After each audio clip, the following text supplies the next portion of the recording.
future, both maritime and on land, have also changed in a very, very fundamental sense. So the emergence of Quad was founded, if I remember correctly, in 2007 or 8, but it remained more or less dormant for almost a decade. But in the last 3-4 years, it has re-emerged with a bang, and the very term Indo-Pacific now, of course, has assumed a central position in international politics. So, what are the prospects of Quad? To what extent Quad will play an important role in maintaining peace in the Indo-Pacific region, and the threats to peace I have already mentioned. These are some of the things I believe Dr. Ashok Sharma is going to discuss. So I do not want to take any further time.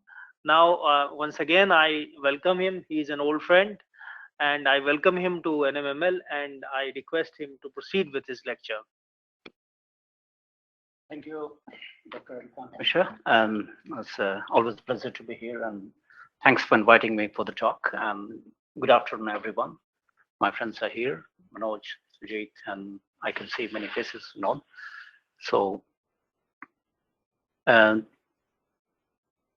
as Ravi has already mentioned about how significant is the Indo-Pacific, and especially in the last 20-30 years, we have seen the shift of economic, military, and strategic activities from the Atlantic Ocean to the Indo-Pacific.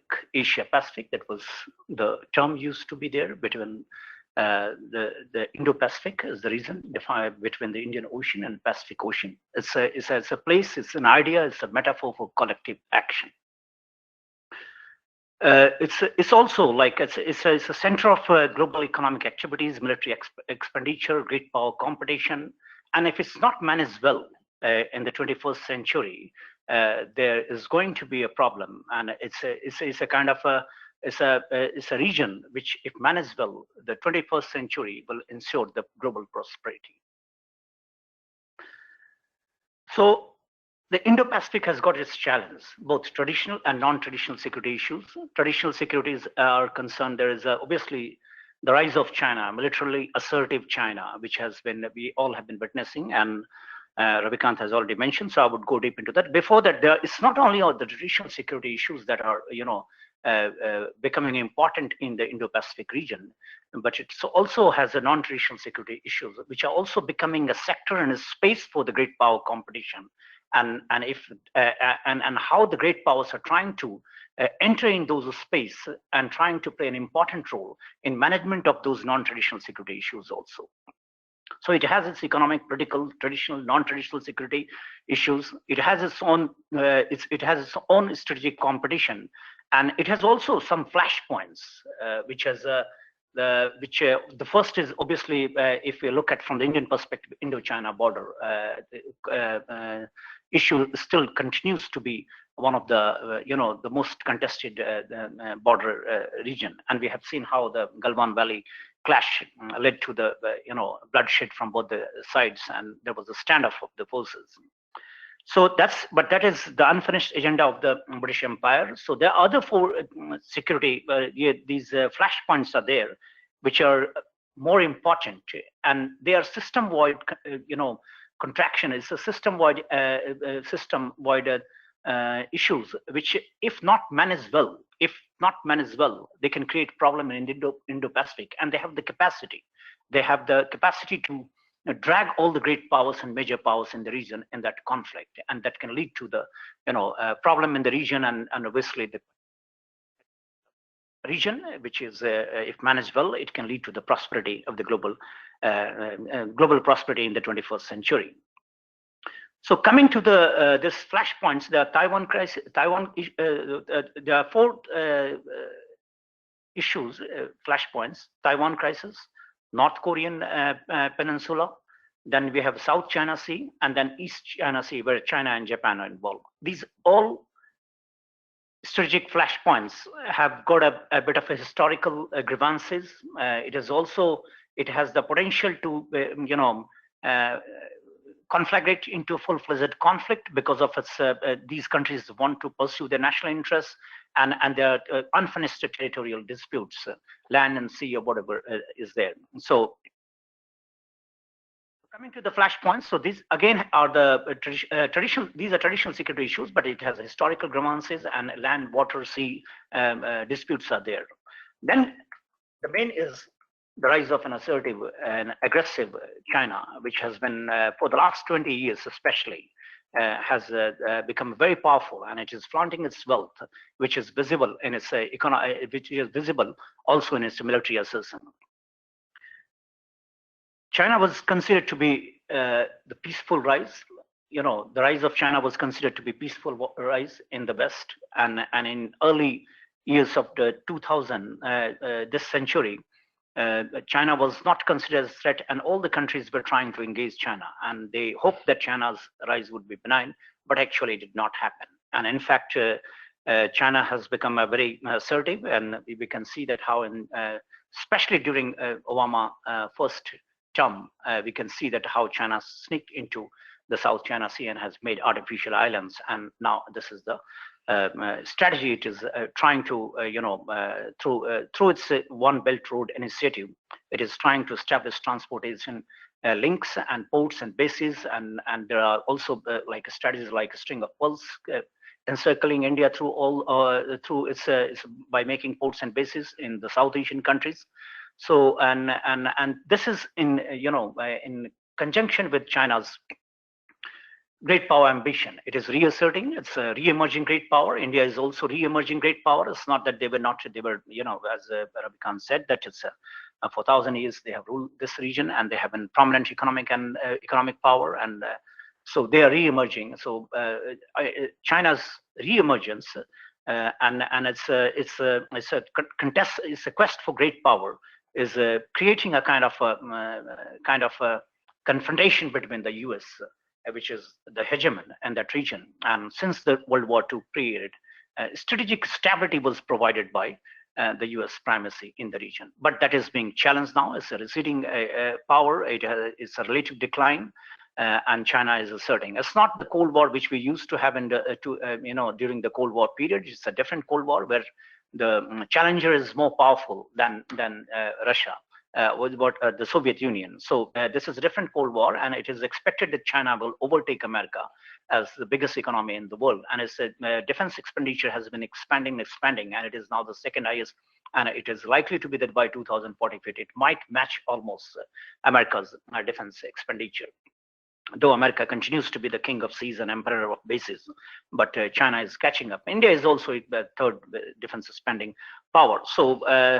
So China's assertion is creating a kind of uncertainty in the region, and all these countries have got linked to this Indo-Pacific region, and India's specific economic zone. India's interest is there. It's a cultural, economic, political engagement is there. Diaspora is there.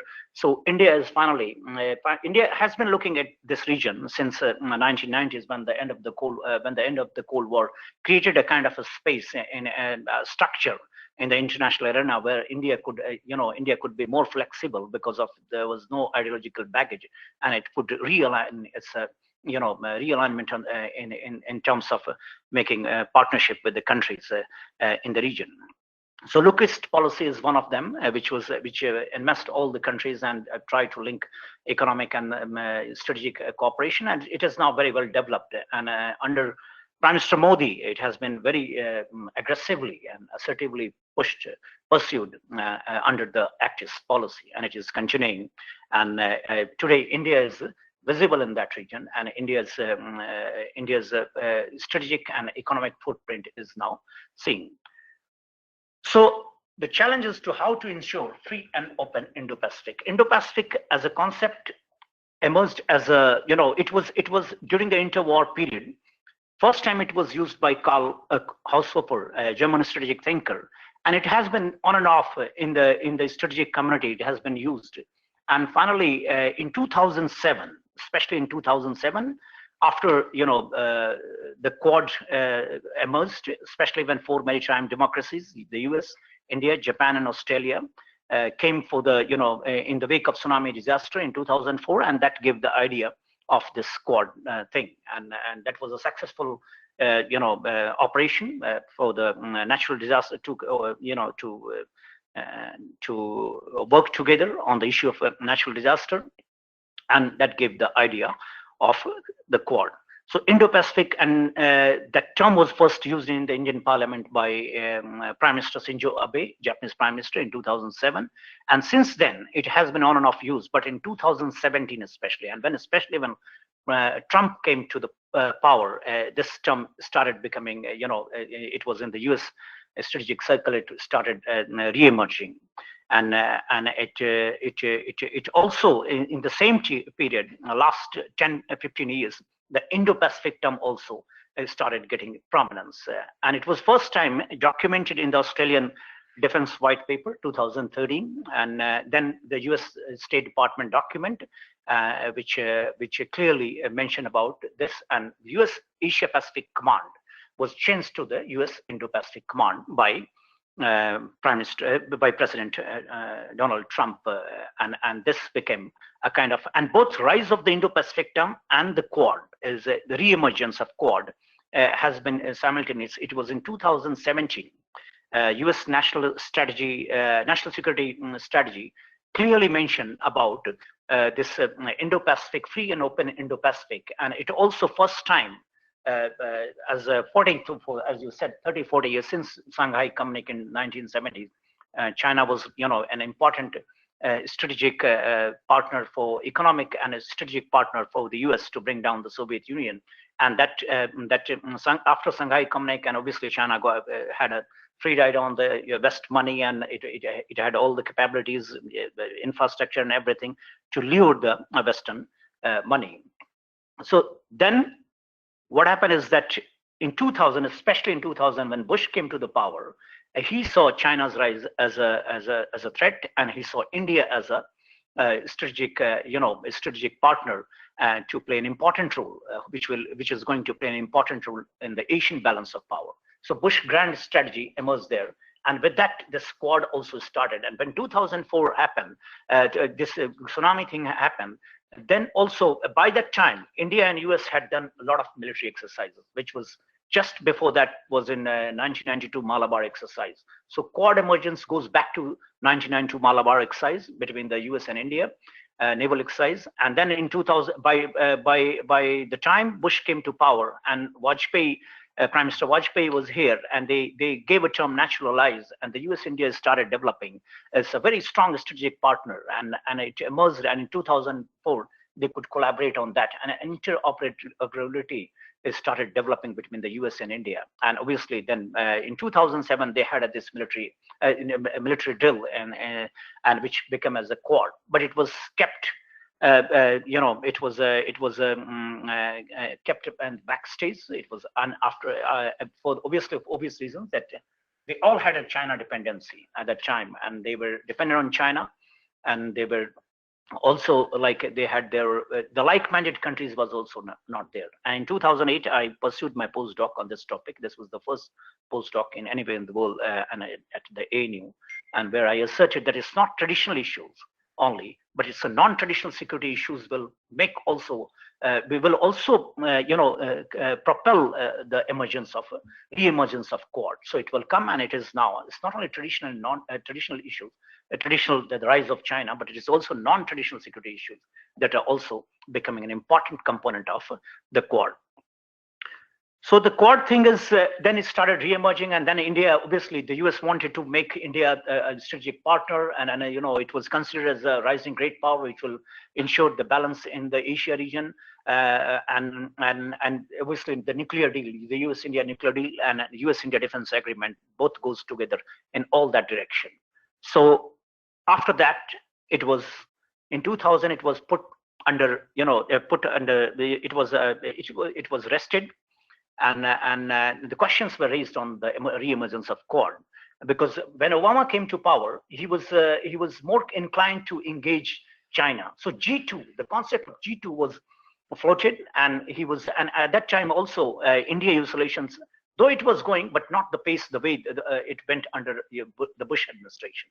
So it was for 4 years. It was like almost, it was going through a pace which was not expected, because India-US relations was developing under the Bush administration.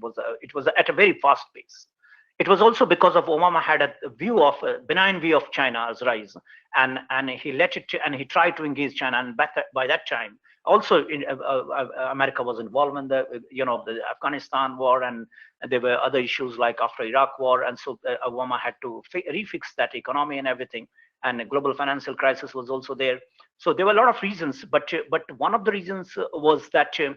Obama considered China as a global economic partner, and that led China to give an opportunity to expand in the South China Sea, and finally these artificial islands which cropped up, which emerged in 2000. By 2014, it was realized that no, China is not going, and then Obama came with the policy of pivot to Asia.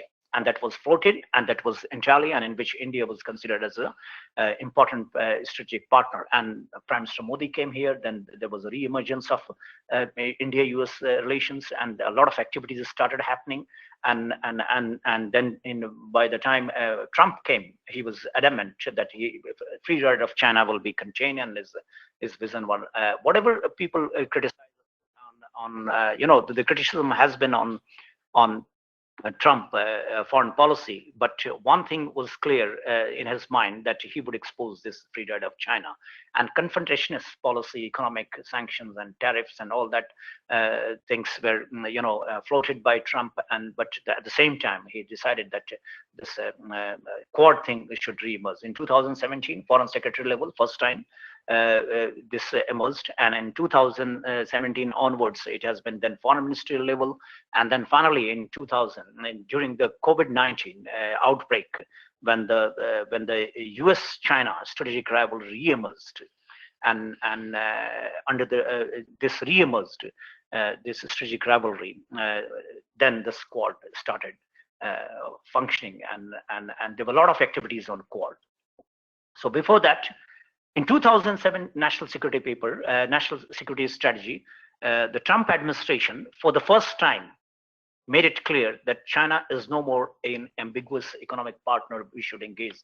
It is a strategic rival, and we must contain China. So it was clear in Trump's foreign policy agenda, and the Trump agenda was clear, and it was clearly aligned with the US National Security Strategy. And since then, Trump has been engaging all the coordinations and working on that. And then Biden administration came, but before that Trump was there, and Biden administration came, and when President Biden came to the power, first virtual summit level, it was elevated to the summit level. Before that, in 2000, it was the defense aspect of that was also completed, Australia joining the Quad. Before that, it was after 1992 military exercise, Navy exercise between the USA and India. It was in 2015 that Japan came to join that Quad. And then after that, in 2020, November, Australia also joined this, and it was obviously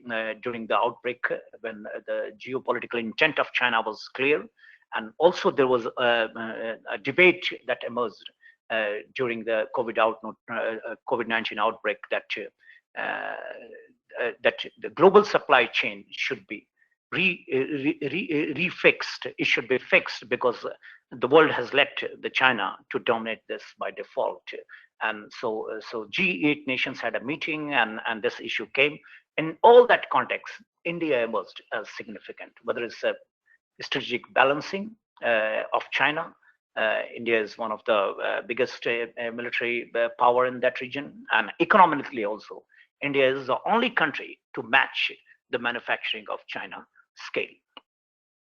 So in these two contexts, in these two scenarios, India emerged important, and we have seen that in the last 2 years, a lot of activities have been happening on the front of Quad, and India, US, and India, Australia, and the pace has picked up. And it is also important to note that Quad is not entirely focused on the traditional security issue, the rise of China in a military sense. That is contained. China cannot think of asserting and fighting militarily with these four countries united. So defense aspect of the Quad and the Indo-Pacific strategy is ensured. So I would just go into a bit of in this Indo-Pacific strategy.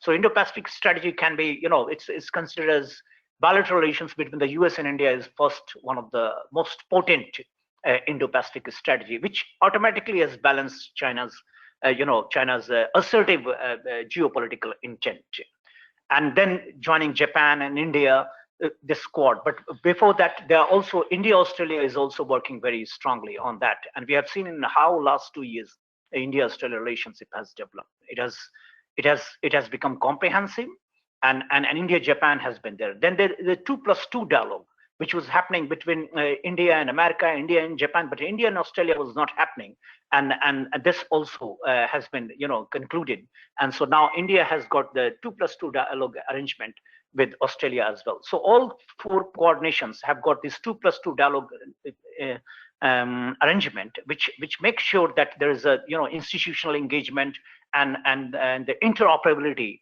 between the defense forces will increase further.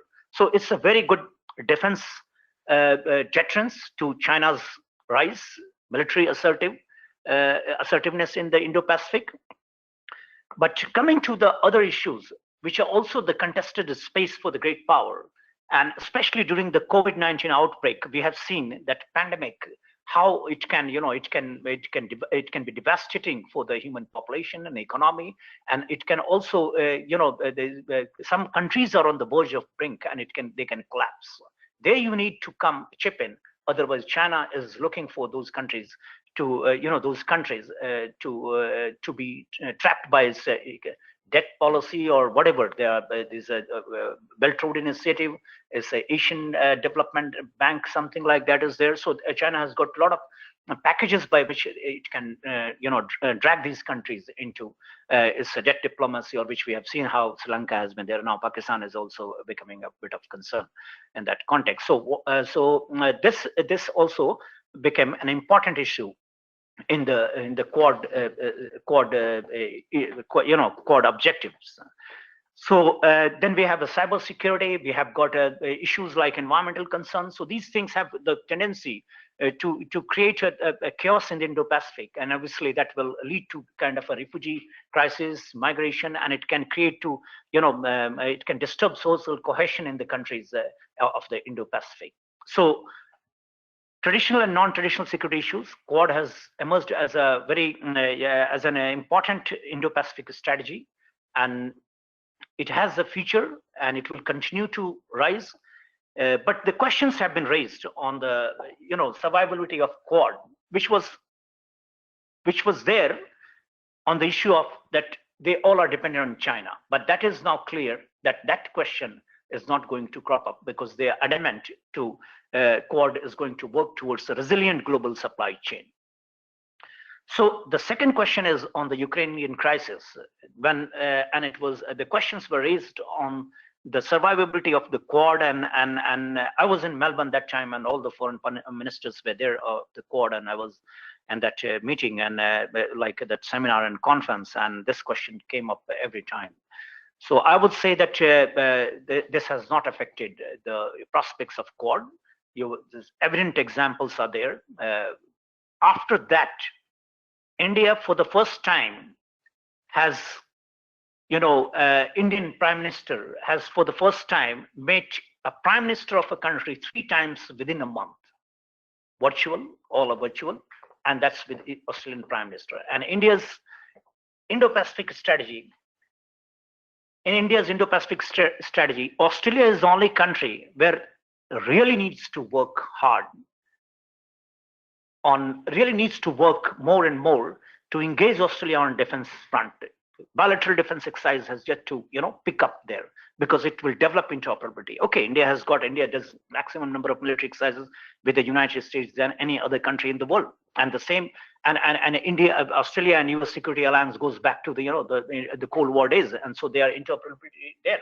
But India must develop that relations with Australia, and you can see that despite Ukrainian crisis, Prime Minister Scott Morrison has engaged the Indian Prime Minister at the summit level meeting, and they have been one of the very important agreement has been signed, which has been for years they have been striving for that, and this is a step towards a free trade agreement. It's the India-Australia economic trade agreement, which happened last year, and I wrote a piece on that, and which will lead to 96% of the Australian products will be duty free in India, and Australian 85% Australian products which are coming to India will be duty free here.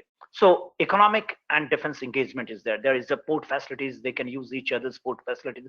Before that, it is now comprehensive. So what I'm trying to say that despite Ukrainian crisis, Prime Minister Scott Morrison has engaged Prime Minister Modi, entered in, concluded a lot of small deals, and 3 virtual summit meeting happened within a month. Tell me the history of Indian foreign policy that within a month 3 summit level meetings has happened. So that's the urgency. So Quad, and obviously questions were raised on India's stand on Russia, that that India is taking a neutral stand, abstaining, and this was a concern even in the US, and a lot of started questioning, and even Chinese media started, oh no, it won't survive, but it is actually surviving. Not only surviving, it is becoming more important, and the Quad nations are pursuing their bilateral relationship, India, Japan, Australia, India, and India, US. Then after this US Indo-Pacific Strategy in February, which was issued by Biden administration, Biden had a virtual summit level meeting with Prime Minister Modi recently, just 2-3 weeks ago. So that's again shows that it is not going to, this Ukrainian crisis and India's stand on Russia is not going to affect it. The West also, if they don't know, they should know that India is going to be an important player in the management of Russia's aggression, or the Russian crisis, because India has the only capability, the diplomatic capability, to engage Russia. West won't be able to do, and otherwise Russia will drift towards more and more towards China. So there is an understanding that India will be a mediator in this entire Ukrainian crisis, and engaging Russia. So Russia continues to be one of the biggest defense power. It has nuclear bombs and everything, so it cannot be ignored.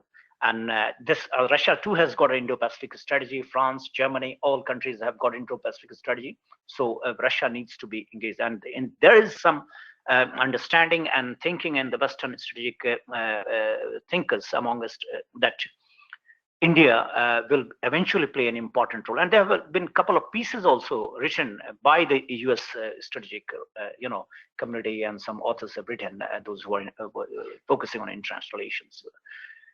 I've got 5 minutes. Oh, no.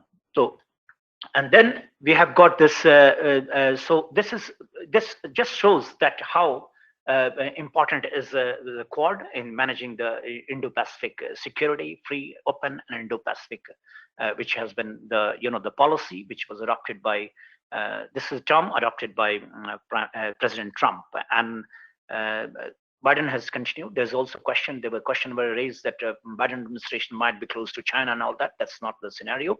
If you look at the U.S.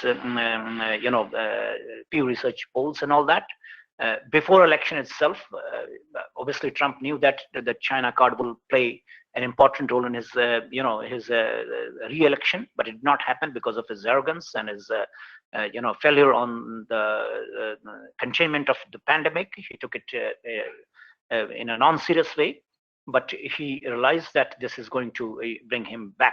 But Biden was also not, he was not lagging in those kind of efforts to bring China into the factor, because he knew that China will play an important role. So he did not oppose that, and he was also systematically working on this China threat, which has been very much among both Democrats and Republicans. 90% they are. This is a China as a threat, security threat, environment threat, all kind of threat. That perception is there, and it has been socialized to political culture in America, and in China against America, it has been very much entered, indoctrinated among the citizens of that country. So this will continue, and China containment strategy of US will see India playing an important role, and India has its own ambition to be a, re-emerge as a great power, but India never says that. But obviously, to achieve a rightful place in the world, which was in 2014 BJP manifesto, it clearly shows that India wants to play, and rightful means that it's not going to be just a economic player, but obviously assertive player in the region, and it's also showing its footprints across the world. So I would conclude with that the Indo-Pacific is important for the prosperity of the global global prosperity in the 21st century. India is a significant player in that, strategically and economically, in the context of traditional and non-traditional security issues. And the Quad, along with the bilateral, trilateral, there is a trilateral AUKUS, which is a very important Indo-Pacific strategy. So bilateral, trilateral, along with that, this Quad will continue to be a potent Indo-Pacific strategy to ensure that the activities in the region are governed by the rules, norms of international law in a democratic way, and we can ensure a free and open and secure Indo-Pacific. Thank you. Thank you, Ashok ji. We are now open to questions and comments from the audience.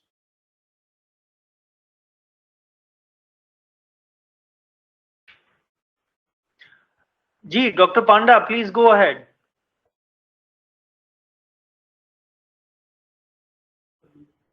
You are muted. Please unmute yourself. Yeah, now it's okay? Ji, we can hear you now. Yeah. I have listened very carefully to your talk, and I have noted 6 points on which I would like to comment and also hear your response. First, the term Indo-Pacific, I think it is very unfair on our part not to give the credit to the Indian historian and also a parliamentarian who, for the first time in 1941, coined this term, Indo-Pacific, in his famous book, India and the Pacific World. So I think that this point should be mentioned in any of the presentation that we make on Indo-Pacific. Though he used this term from cultural and civilizational, cultural and narrative. So in the current the security and strategic dimensions are more important. So that is number one. Number in the number two, towards the end of our presentation, you just briefly mentioned about the AUKUS.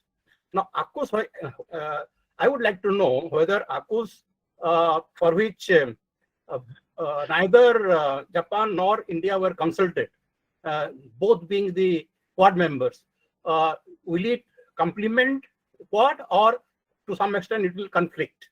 So that is, what will be your opinion?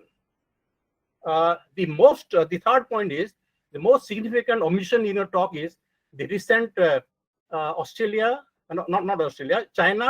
China's security pact with Solomon Islands, because that has become that has created a big wave in the Pacific, because now the Chinese presence in the South Pacific, that is going to be a big worry for Australia and New Zealand. Both have reacted very, very strongly.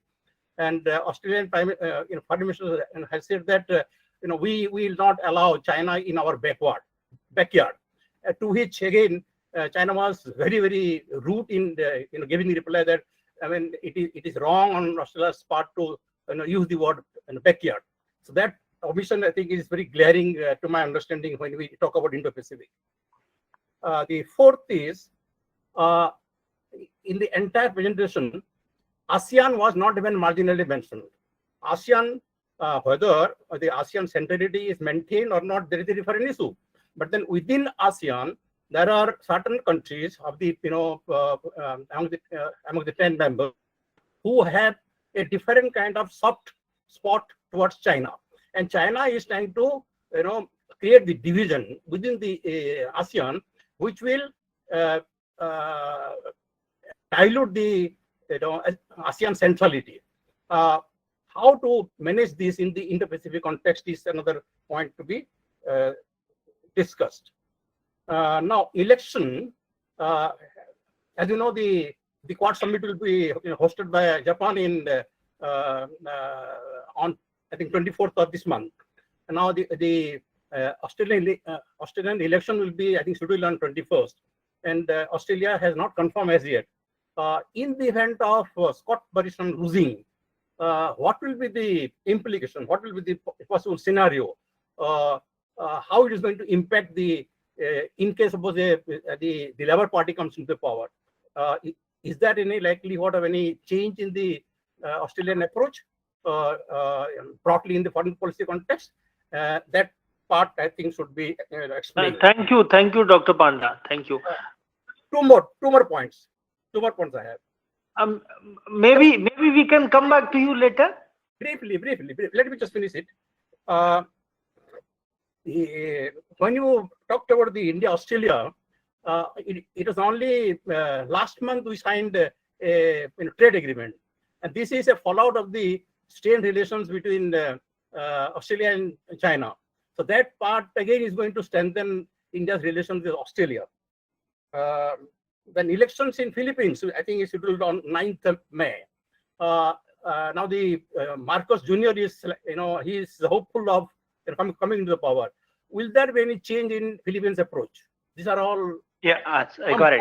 I would like to. Yeah, thank you very much for your question. I'll just answer. Indian historian, it's okay, but it has not been in the in the Western media or Western scholarship. It has not been mentioned. So it was there. India was not a very significant player in the last 20th century. It was not. So people don't mention it.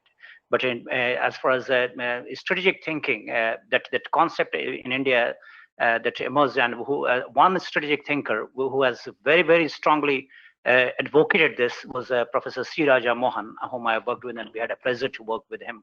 And in Australia, it was Rory Metcalf, who was my senior colleague at the ANU. So these two people have first started talking about this and very aggressively pursued. So in Indian context, obviously it was there. It was from the ancient time, and Ravikant also mentioned, but in the modern period, India was an insignificant player, so people don't mention. Now we are mentioning India, so Indo-Pacific. So that's hopes suffice your interest. AUKUS Quad, no, it will not. AUKUS will not undermine the Quad because it will complement. It will complement. It has been cleared, and we see that after that there has been a Quad meeting, foreign minister meeting, and it totally, answers this question. That is, it is not going to undermine Quad's importance in as far as the Indo-Pacific is concerned. It is the most potent and the most important because AUKUS is again US, UK, Australia. But as I said, India's strategic and economic significance in the region to ensure a free and open Indo-Pacific. Without India, it cannot be done. So, and this was also the reason that Trump knew and Bush knew, even Obama knew that it should be, India is going to play an important role. And they have, for the last 20 years, the way they have engaged, despite all the differences, India buying USSR, that S-400, that missile, and now supporting that, they continue with the India relationship. So they know that India is important in that, and it has been for a long time. For almost 2 decades, they have pursued that policy, India engagement. So AUKUS will not, and India's inevitability and the resilient global supply chain. We all know that India can only match that scale of China. No other countries. China. So that's not going to be. China's Solomon Island in South Pacific. Yes, that needs to work. This is an issue which India is also going to expand its South Pacific policy. India will need to be there, and this India-Australia will lead eventually to that kind of strategy, where Indo-Pacific strategy, especially focusing on South Pacific, is going to be discussed in the coming years. So the first interoperability has to be developed between India and Australia on defense front. Obviously, US is there, so that is good. ASEAN, I don't think ASEAN is a potent Indo-Pacific strategy as far as Quad is concerned. ASEAN has got a lot of loose connections with China, so ASEAN is not going to be is not an Indo-Pacific strategy as such. There are intergovernmental organizations, ASEAN, APEC, and all that, in which Australia, India, America, some members are there, some members are not there. So that's not Indo-Pacific. Indo-Pacific strategy is Indo-Pacific threat is the rise of China, an assertive China, which needs to be contained very strongly, and that is militarily is done. Now economic front and non-traditional security issue front,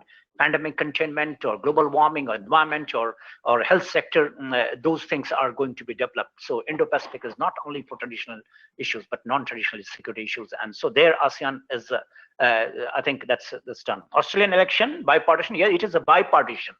This strategy is bipartisan. It's not confined to only Scott Morrison. In last after Kevin Rudd, Julia Gillard was a Labour Party, and she, I just give you an example. In Labour Party, is Julia Gillard became Prime Minister, and she revoked the that nuclear, not selling uranium to India, which that policy of Kevin Rudd. So Julia Gillard, and since then Labour Party has taken a consistent stand on China. And there are some states like Victoria State was doing it, but COVID-19 has totally exposed. If you see the poll, it's bipartisan approach. And same in America, it was not there. Some Democrats still would see it was an ambiguous partner. But since 2017, and especially in the context of geopolitics of COVID-19, where China's geopolitical intent was clear, to outsmart US, the United States, and establish its primacy in the region. So that's there. Another is Australian India trade.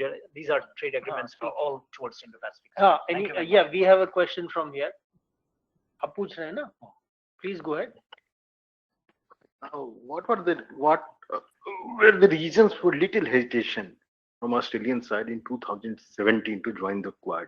In 2007, Australia pursued the idea of the Quad, and they pursued India to join the Quad.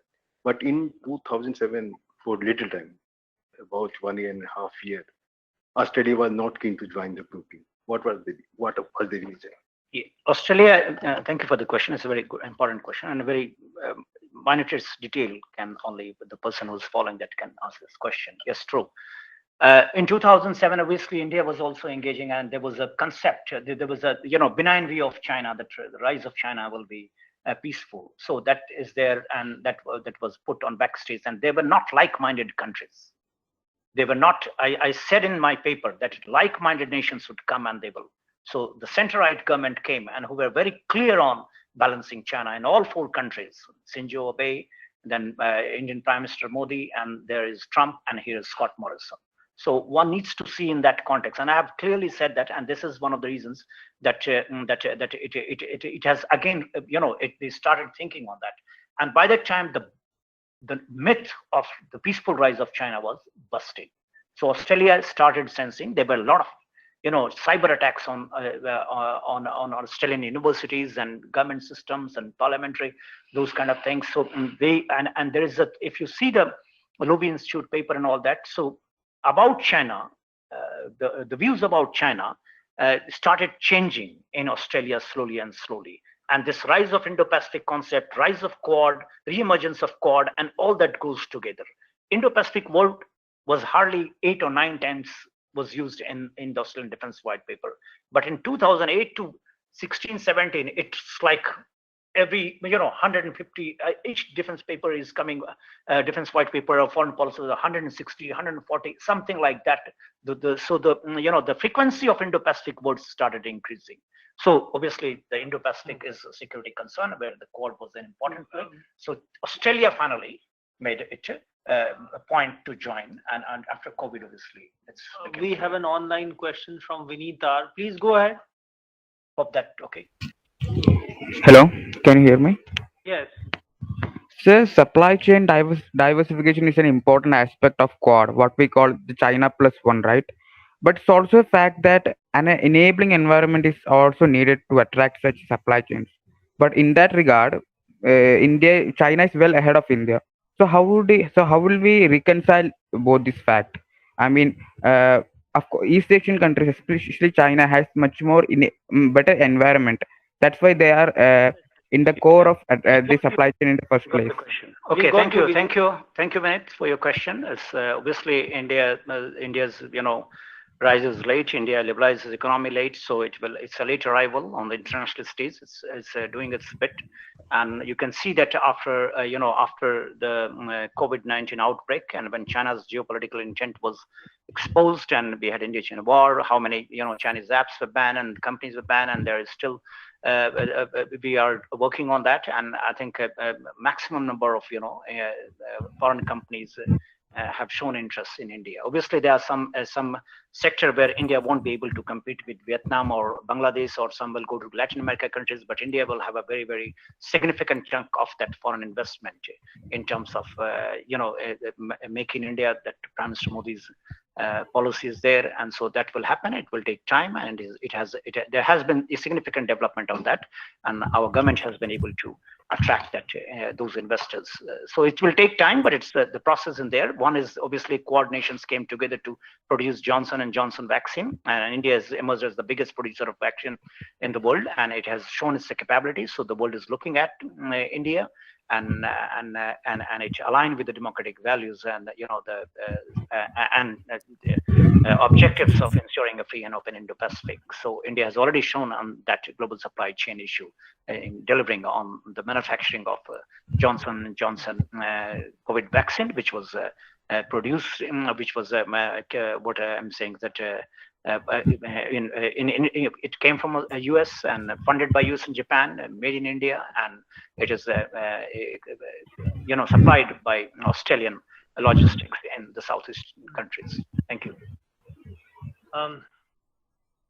Before we move on, please, Sujit ji, go ahead. Thank you, Prasanna, for this comprehensive lecture on the Indo-Pacific.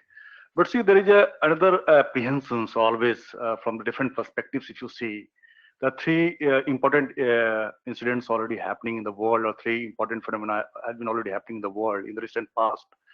See, after 2014, we have been always listening to this fact that India is going to be a global reckoning power from 2005 onwards, and all the research and all the institutions have predicted about it. But see, from after 2014, we were not able to add even $1 trillion economy in our pocket in the last 7 and 8 years. So every time we have been extending our day to match with the China. But after 2007, if you see the growth of the China would always add $1 trillion in its city in each and every year. Even you discuss about the manufacturing sectors, if you compare with the China and India, then you find that the China's manufacturing sector has been always on the far ahead than the India. So in spite of understanding this fact very well, that the Quad and all kind of military alliance or economic alliance, what we have been witnessing, that it's against the China. But on the another side, if you see, the importance of India is not so, as even in the case of this right now Russia-Ukraine crisis, America openly criticized India's positions on the Russia issue is very shaky, and the democracy of the world is not very united. Joe Biden has already openly said it that. On the second side, see the Boris Johnson's recent statement when he said after the Brexit, the involvement of Great Britain in the Indo-Pacific is the second global phenomena. And he talked about global Britain. After Second World War, the first time any Prime Minister of the Great Britain started talking about that, you see the Britain would play a more larger role, and then maybe it will counter the somewhere America and France. And third side, you talked about the AUKUS, and you see when the AUKUS formed, then the France, first time the 200 years of history, he withdraw their diplomats from the Britain. So there was also apprehensions, and there was a shaky alliance within the Western forces. And the side, what the way we have been projecting, that is not the case where we are always talking about India is going to be a global reckoning power. So I just want your response. Thank you. That's a very critical analysis of India's overall development on economic and strategic posturing. And I think you're right that China has been adding $1 trillion economy, and India has not been the pace that should have been happened. It's not there. There are a couple of reasons. Maybe India was in a mess when Prime Minister Modi came, and before that, it was the economy has gone down, and there were restructuring of the Indian system, which was the digitalization of economy to bank and everything, demonetization and everything needed, and we needed that. So it will take some time to India to arrive on the international stage. Mm. And we are in the process. So just wait. India's arrival is wait. It's not dragon, it's an elephant. It will have its own pace, but eventually India is going to arrive. And this entire US or the UK or whatever alliance they do and all that, they know that India is inevitable. That's why I'm saying that look at the pace of India-Australia relationship. This is important. Australia is just like US. US, wherever it goes, Australia goes there. So it's a very important development. Australians won't go like that. Australia, UK, and America, there's five eyes, New Zealand and Canada. They all are there. So your questions and your apprehensions are there. It's true, but let's give India other time to arrive fully.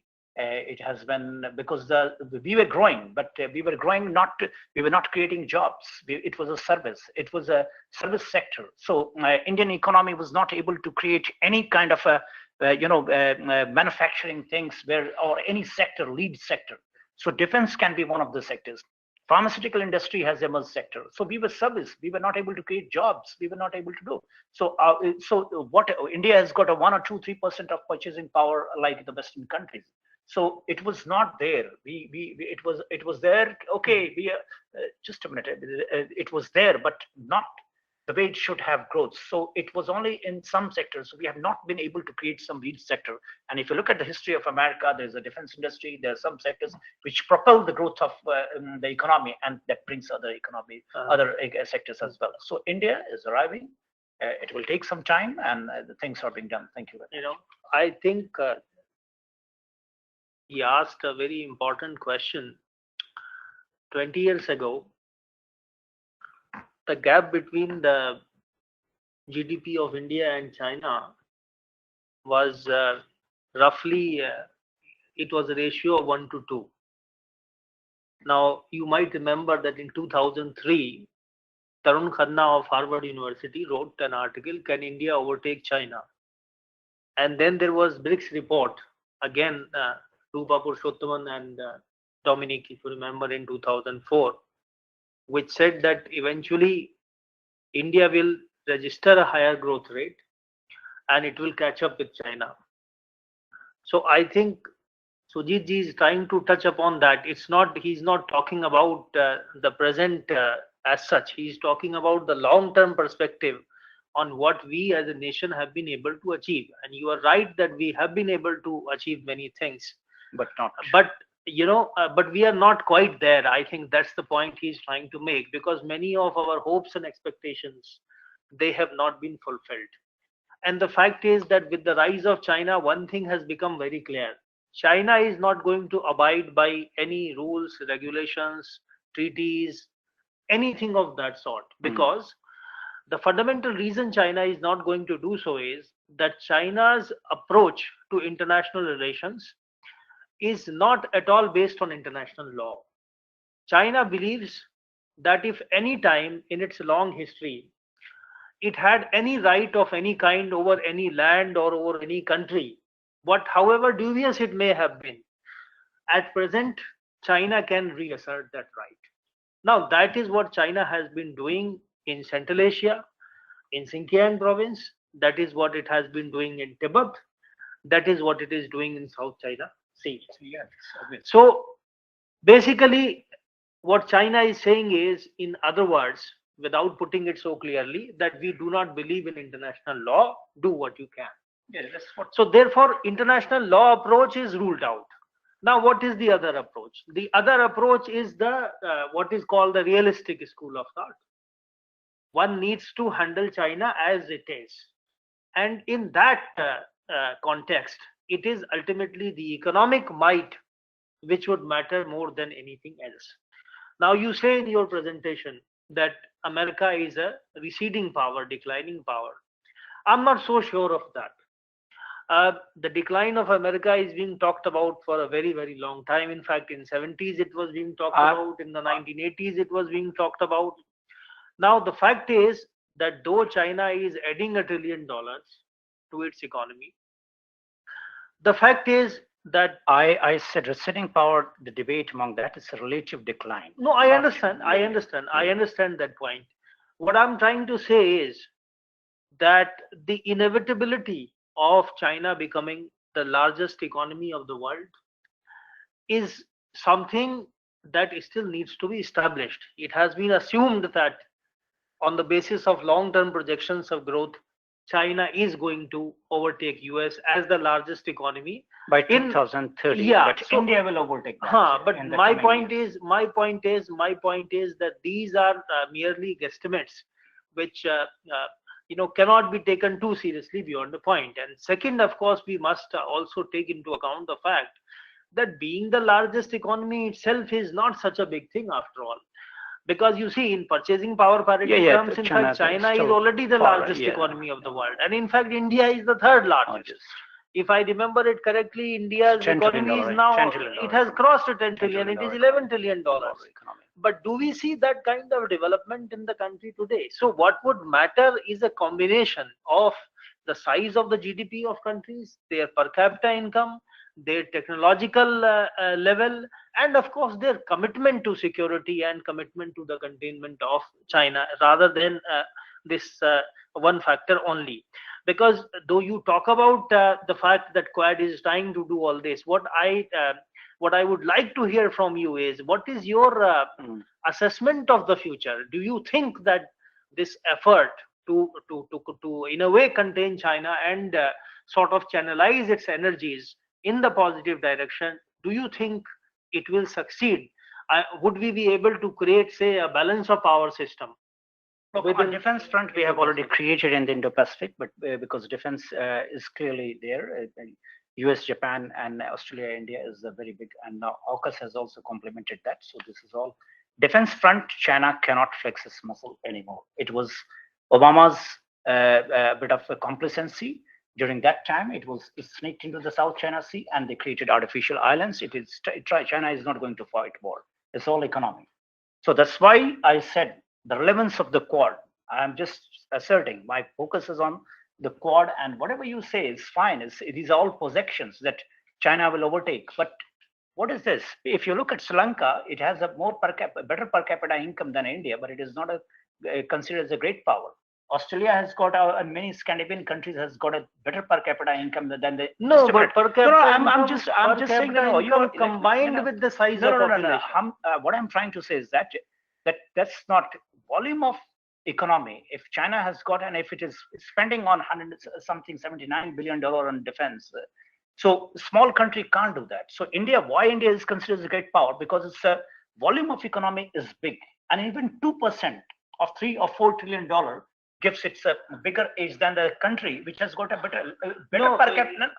Let me speak. So this is what I'm trying to say is that economy is going to be key. That's what I'm saying, that Quad relevance is on the economic front. It will continue to be there. Defense security already accepted. All the experts on Quad will say that defense aspect of Quad is like concluded that yes, it's a very big and potent strategy to balance China's aggression. But it's all on economy. So the Quad has just started. We have just seen that this issue of global supply chain came when China was blackmailing countries on the issue of mask and PPE and all that. This is the first time it became obvious. Obviously, free ride of that term used by President Trump he brought this, and so free ride of China should be stopped, and COVID exposed it. So it has just started, and Quad is one of the strategies among these countries. As I said, India is inevitable. India, whatever you say, it will come, and slowly it will come. It has the potential. It all depends.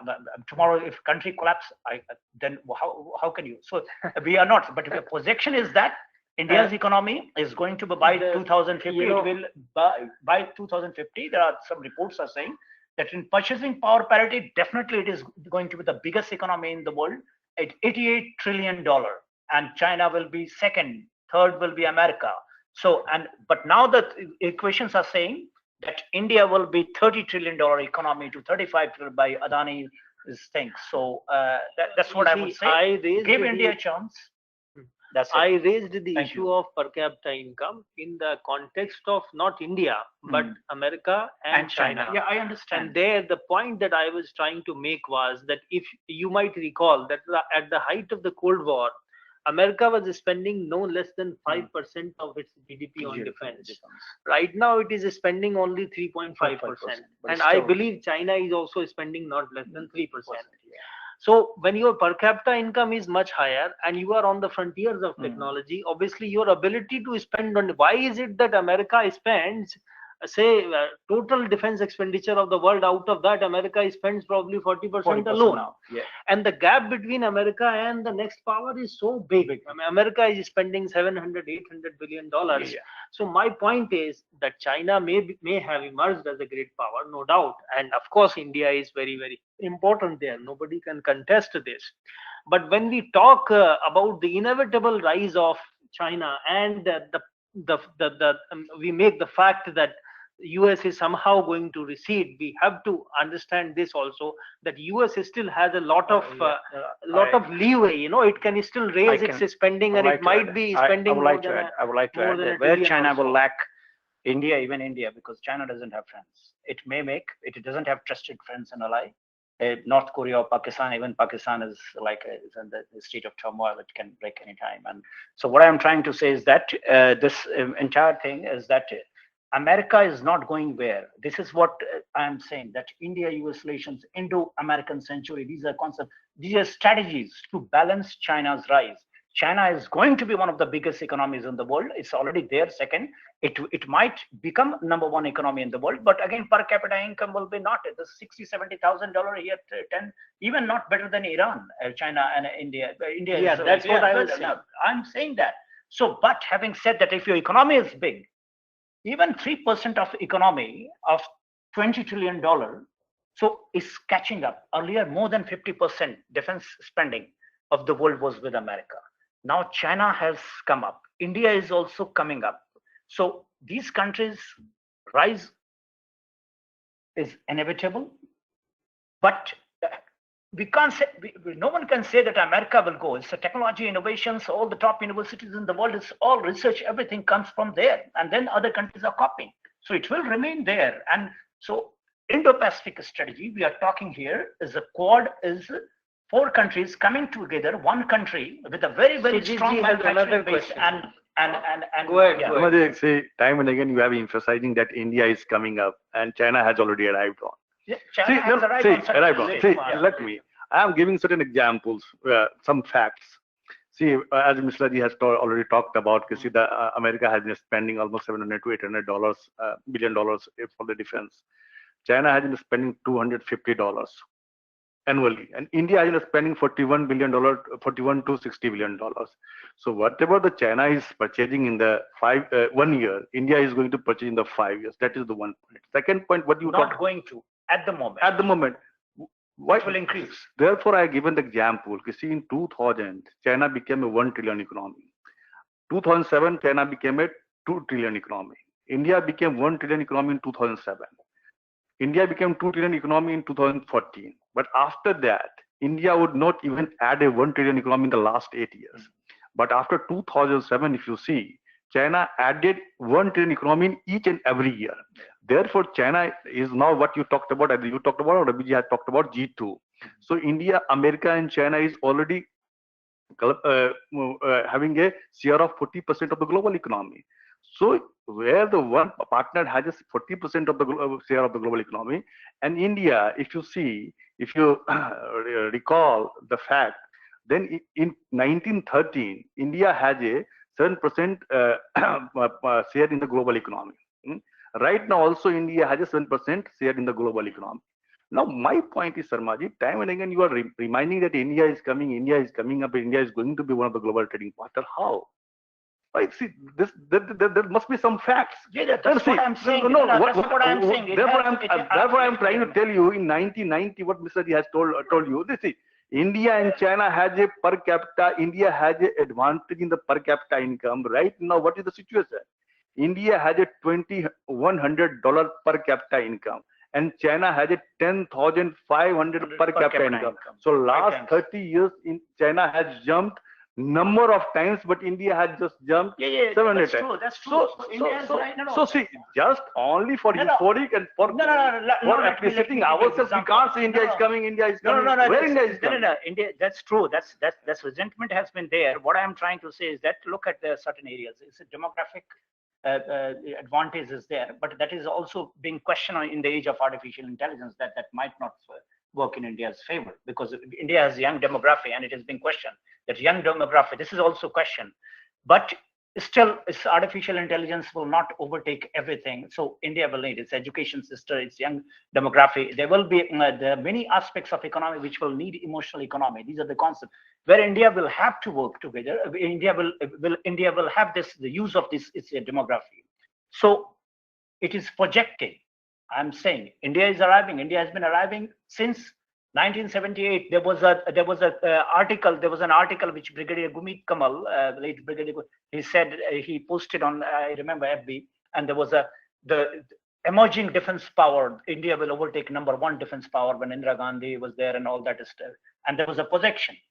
No, so the projection is that in the coming years, the way we are fixing, I'm just trying to say that India was unorganized economy, nothing, no banks and all that. There was I'm just focusing on those issues that this will lead, according to economists, this will lead eventually the better infrastructure, better, easing of the economic activities and attracting the foreign investment. So this is going to apply. You are saying, you're right. And China liberalizes economy. China, you have said, I agree with you. Both of you are making points. But I'm not pessimistic. I'm saying that in 1970s, when India was nationalizing its bank, China was opening its economy. 1970s, we nationalized our bank under Indira Gandhi. And we were. Then in 1990s, we opened our 20 years lead, China already taken.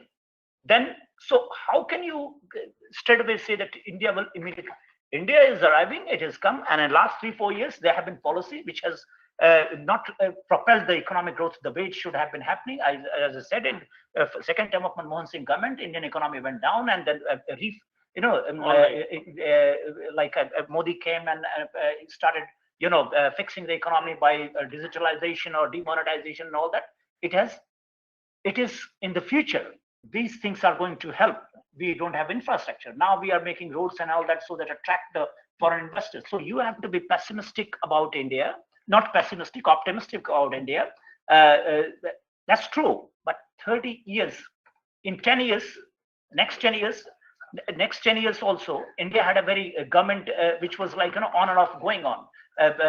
This Janata Dal S and all that government. So after 2000 only, India has started liberalizing economy and engaging world.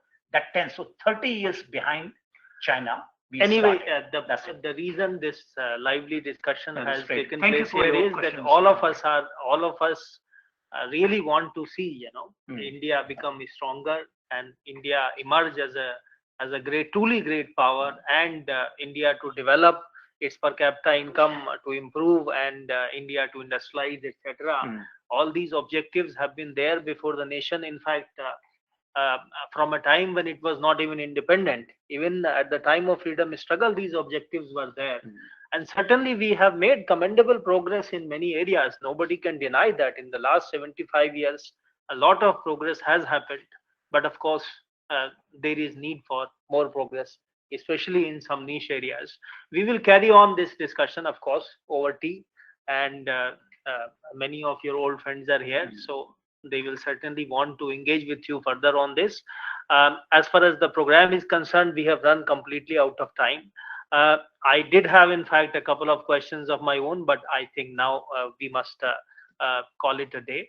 So I take this opportunity to thank all our members of the audience for their presence this afternoon. And I also once again take this opportunity to thank Dr. Ashok Sharma for his presence here. Thank you.